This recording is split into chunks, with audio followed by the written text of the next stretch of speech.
"It is not everyone," said Eleanor, "who has your passion for dead leaves. Writing about a thing is to alter it. Unless you are a poet, you will make big things much smaller. It's immutably limiting to say what something is, and it then becomes nothing more than that. At our base level, the passage of time has a great deal to do with our emotional state.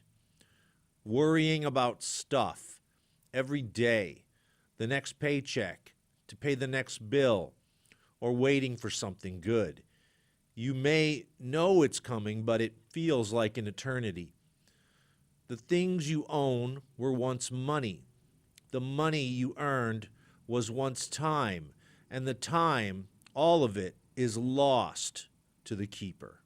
There is more than one timekeeper in the brain. How our emotions affect our perception of time is complicated. Our optic nerve aids in timekeeping by observing the daylight versus the dark. Still, it goes much deeper. The dopamine-rich brain regions of our mind educate us to anticipate rewards. The brain lacks a central clock. There is no master synchronization. Our senses interact, influencing how we perceive time. This affects our perception of time, which is why novel events prolong the day, or why a young child absorbed in a video game makes the hours fly by. We understand how fleeting time is because something outside our brains gives us a feeling of time. This feeling involves psychology, society, philosophy, sunny skies, moonlit nights, and how much dopamine is released. We really don't know what time is. Like a dollar bill is just paper. Similarly, we attribute a social and intrinsic worth to it that is not commensurate with its physical value. The value of time is up for grabs. Some say it's the most valuable thing in the world, and others waste it or even kill it. Time was a discovery, a philosophy, a tool, and a burden. Because of it, I act as though I am aware of its flow forward and treat it and the future that it unfolds as if it is something I can bargain with. That's a significant utility of being human. It's because we suffer. We then ask, what can we do about it? An answer: prepare for the future, to minimize more suffering. We're one of the few animals that do that. Lions are notoriously voracious eaters. One hungry wolf may consume up to 40 pounds of a meal in a sitting. To avoid hunger tomorrow, it's only human to put off gratification now. Perhaps you are a farmer from thousands of years ago who is saving his corn seeds until spring. We are the only species capable of articulately anticipating future events and using self-discipline to make them a reality. Delaying something that you could use right now and not merely out of impulse. Maybe your kids are famished, but you tell yourself, we are not touching the seeds. Humans discovered that bargaining with time stakes a claim to a future. Many did not get the future that they were due. It's your responsibility to get there, but you have no leverage. Time flows forward without us. From here to where? You can meander or you can plan, but don't forget to look around, whichever way you pick. Look up at the starry sky. You have a sense of what is infinite and all-encompassing. The light you see comes from the very distant past. Stars millions of years away, coming to life, twinkling their light upon your present.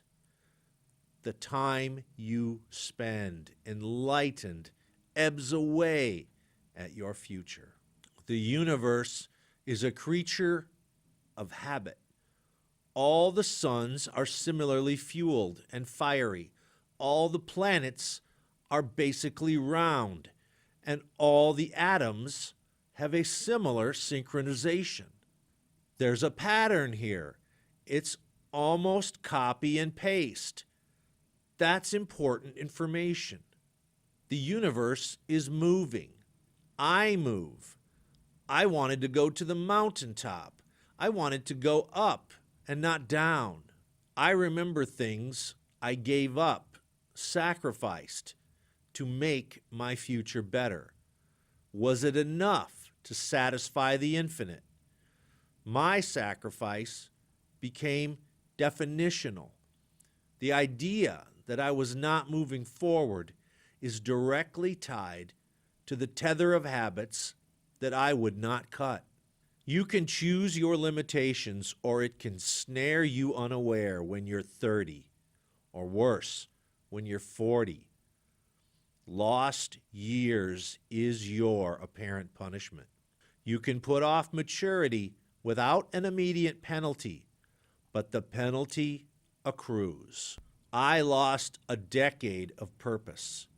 My own fault. There are people who spend 20 years in prison for their own faults. For me, it's almost the same type of loss. Awareness opens doors and cages.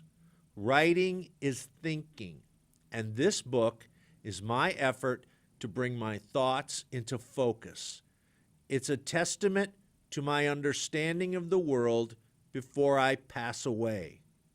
I've realized that many significant events go unnoticed because we spend years learning the basics, while the true stories of history are often replaced by the approved narratives.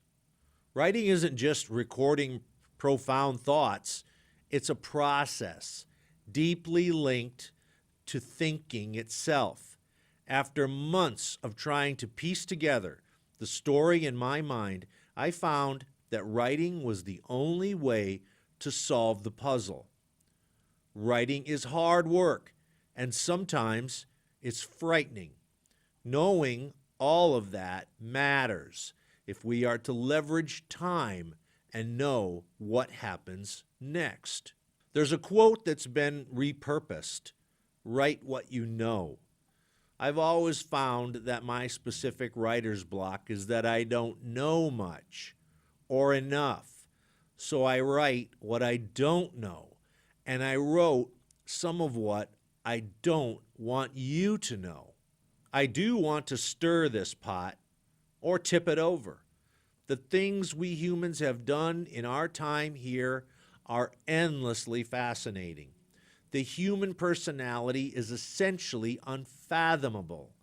We are an unbelievably complicated group, nested in our labyrinthine systems. We are the most perplexing thing we know about by many orders of magnitude. And we've left quite a story. It's all in front of us, like a buffet ready for the feasting. The probability that we will ever understand our origin, our future, or ourselves is extraordinarily low. But we try because we are extraordinary things. Only a monster can allow himself the luxury of seeing things as they are.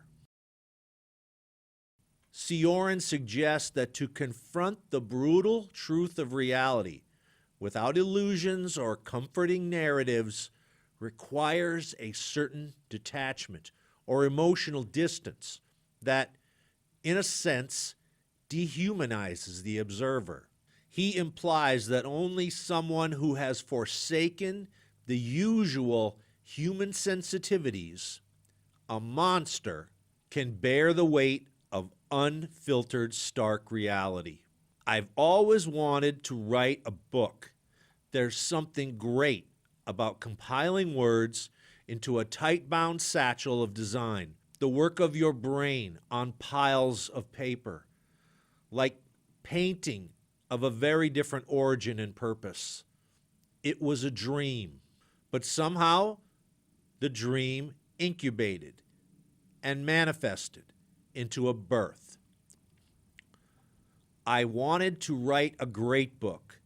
There's no reason to do less, and I know I have, subjectively at least, succeeded.